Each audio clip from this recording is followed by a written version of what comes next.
All right, so welcome in my English 101 class to my first lesson for you guys to go over and watch before you start on the activities.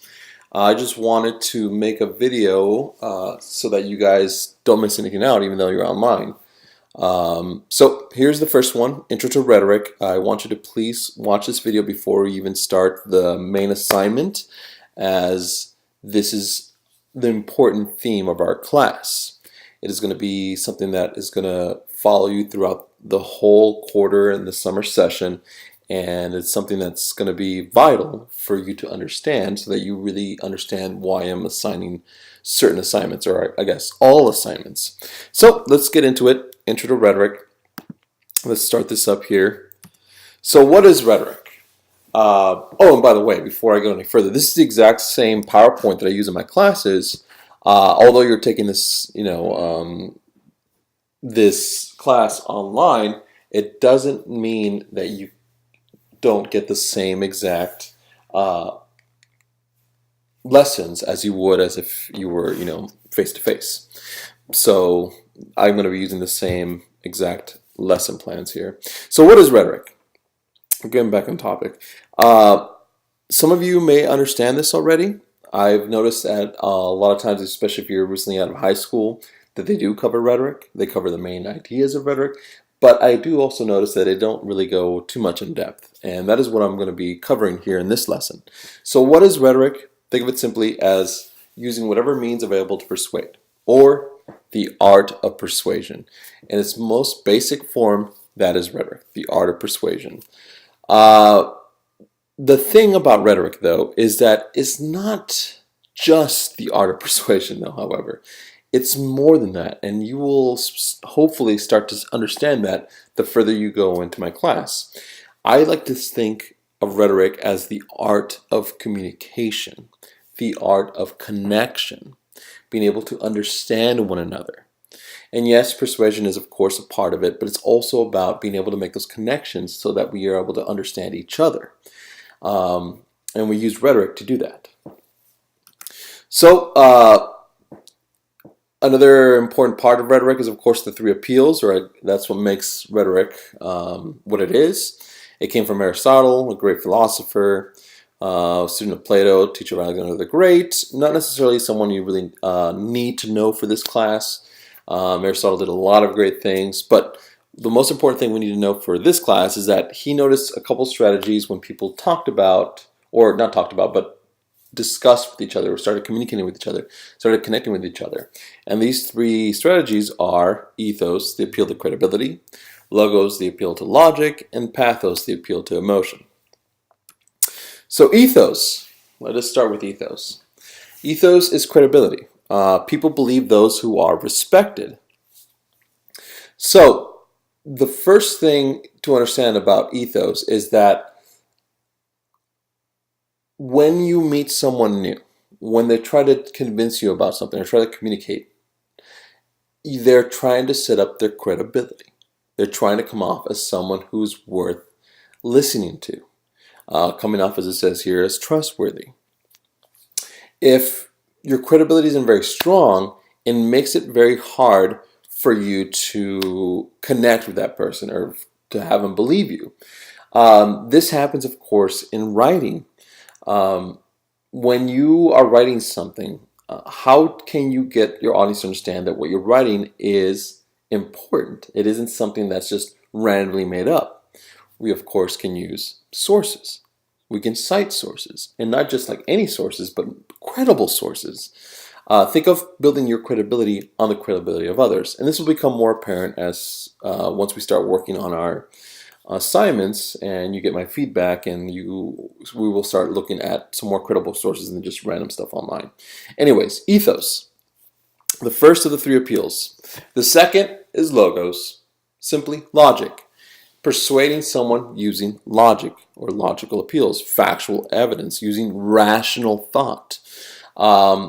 Logos is incredibly important. And of course, it also happens in writing, using sentences that make sense, using organization that follows from one paragraph to the next, using evidence, of course, logical evidence that helps along with ethos. This is all logos. And the last, and certainly not least, is pathos, persuading using emotion, using emotional appeals. And by emotional appeals, I mean every and any single emotion that you may have. Using anger, shame, happiness, fear is a big one, right? Those are all, if you feel something, that's pathos. It's by far one of the best methods of persuasion. But here's the thing about pathos. I believe that it's been used too much, or at least heavily more, people have relied on pathos way too much compared to logos and ethos. Pathos is good, but on its own, it's just one appeal. And appealing someone through emotions may not be the best, it will be the best way to convince them of something, but it's not necessarily the most ethical way of doing it. So making someone afraid to do something, right? Shaming someone into doing something else. That's not very ethical. You're not using logic, and you may be using ethos, you may be sending your credibility, but you're not really using everything to make a sound argument. But like I said, pathos, very useful appeal. You see it all the time in news and online. By far the one that's used the most, along with ethos. And you don't see logos as much as, at least I would like to see. And that's something we're going to be really working on, is to make sure that we have all three of these appeals in our arguments. So the key to successful persuasion is, of course, using all three of these appeals, not just one or the other. You, of course, try to establish yourself as trustworthy and credible, that you have authority and that you're worth listening to. You set up your ethos, basically. And then you present good evidence and logical arguments to make a good, sound, reasoning claim, whatever it may be. And then, of course, you try to connect with the audience using some form of pathos, some form of emotions. So whatever emotion is required from the audience. Maybe it's you're trying to have someone donate money to an animal shelter, so you may want to make them sad, right? But of course, not just make them sad, use your logic as to why they should donate. So anyways, all three appeals are the way to successfully persuade. However, having said that, ethos, logos, and pathos are not the only rhetorical appeals. There are two other ones that I believe are just as important as the three main ones. You may have heard of these three before, and that's great. But there's also kairos, and later on I'll go into decorum. So first, let's go into kairos, and that is an appeal to persuade with timeliness, meaning having the right, knowing when it's the right time to do or act. So something's coming along, right?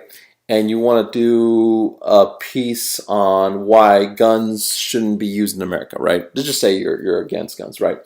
So when would be the best time to present this piece or give this argument?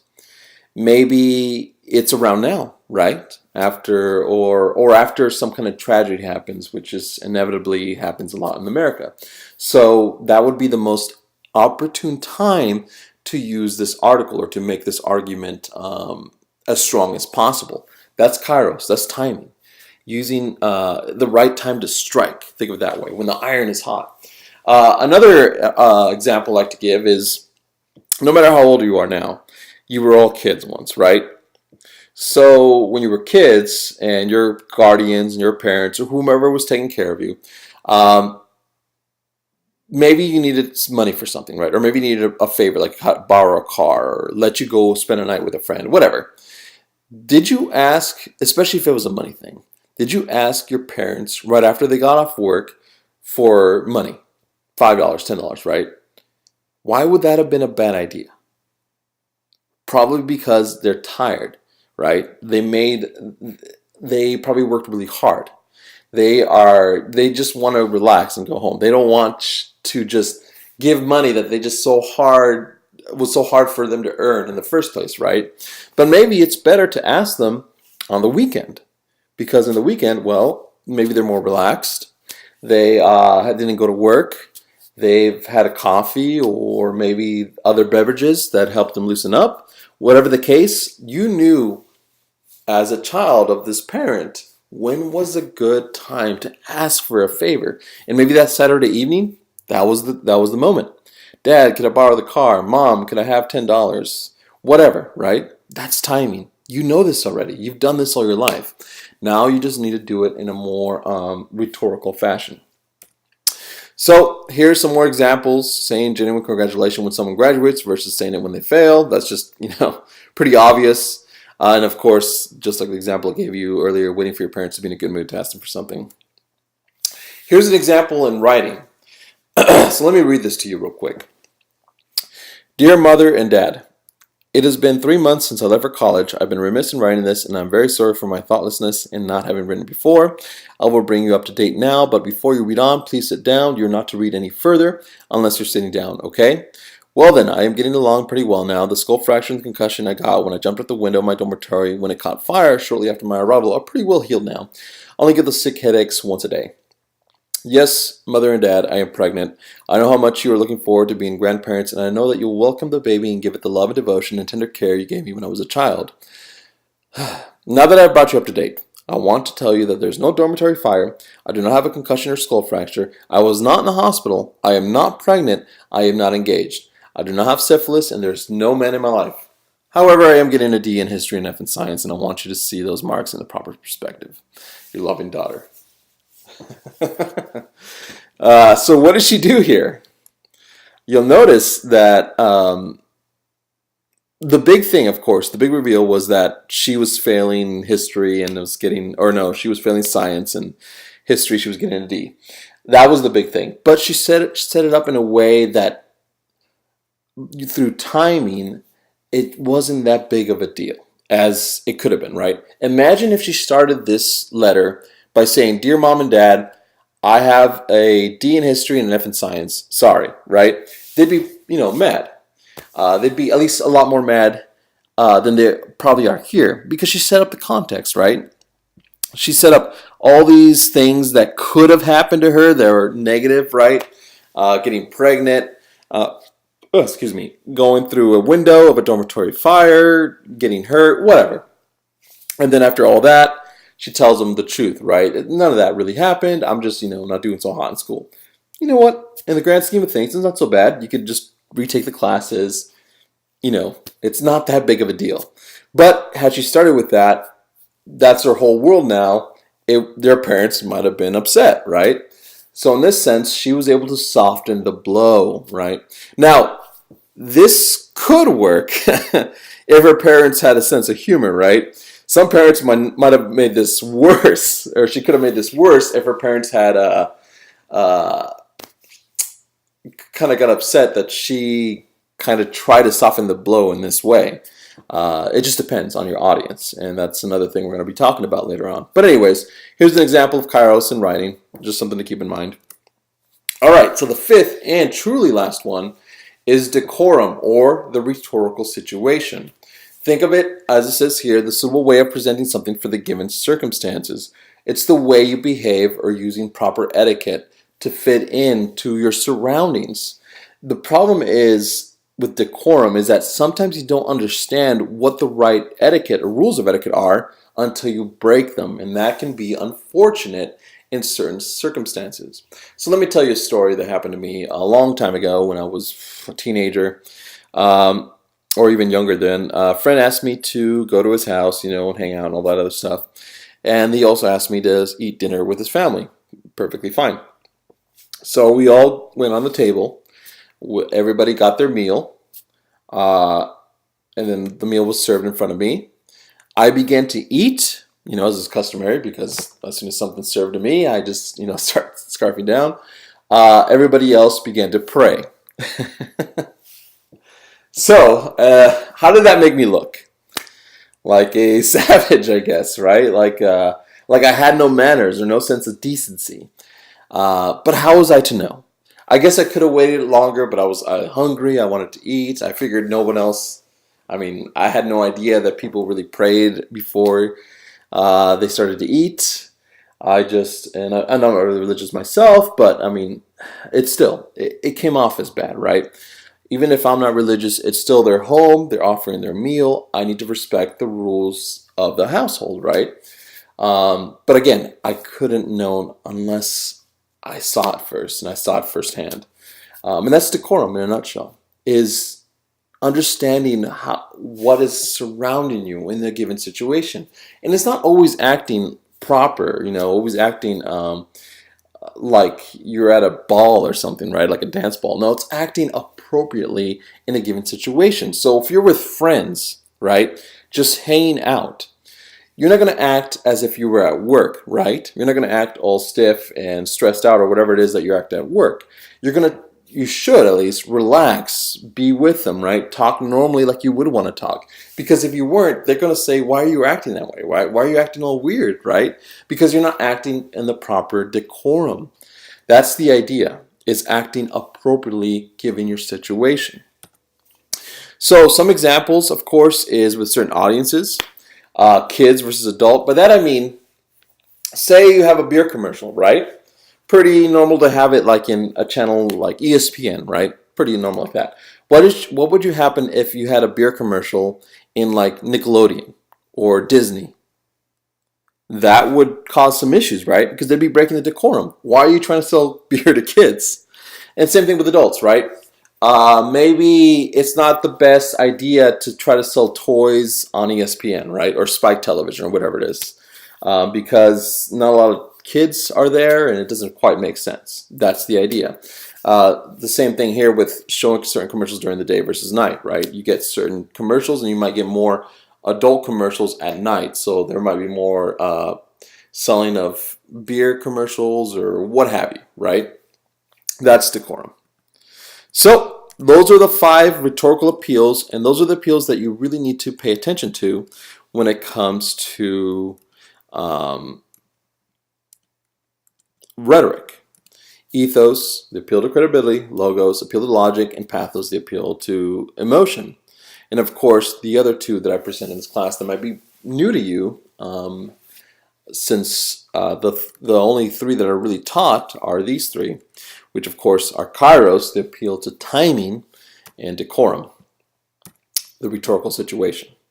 One last thing I want to point out before I'll finish this video out, because I think it's getting too long and I don't want this to be that long, is rhetoric is just really the art, like I said, of successful communication.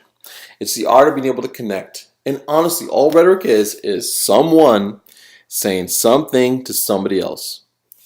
Wow, no big epiphany there, right? You've been doing this all your life. Still, the idea is to be able to figure out how this is done. What appeals are being used to try to convince you. So you're able to cut through that. Be able to make your own informed decision, right? Don't be persuaded simply just because someone is trying to make you sad, or because someone has credibility that you think is high. Maybe they're a news personality or an actor. Just because they're an actor does not mean they're always correct, right? That's the idea. Being able to understand all this together helps you understand what's the best decision to make, informed decision to make. So let's cut it here. I have more to add, but I'll make a second video for the other half of it. I don't want to overwhelm you too much on this. Just wanted to get rhetoric out here. I'll have the second video up, of course, and just take a look at that once you are ready for the next video. For now, let's call it good, and thanks for listening. Let me stop this here.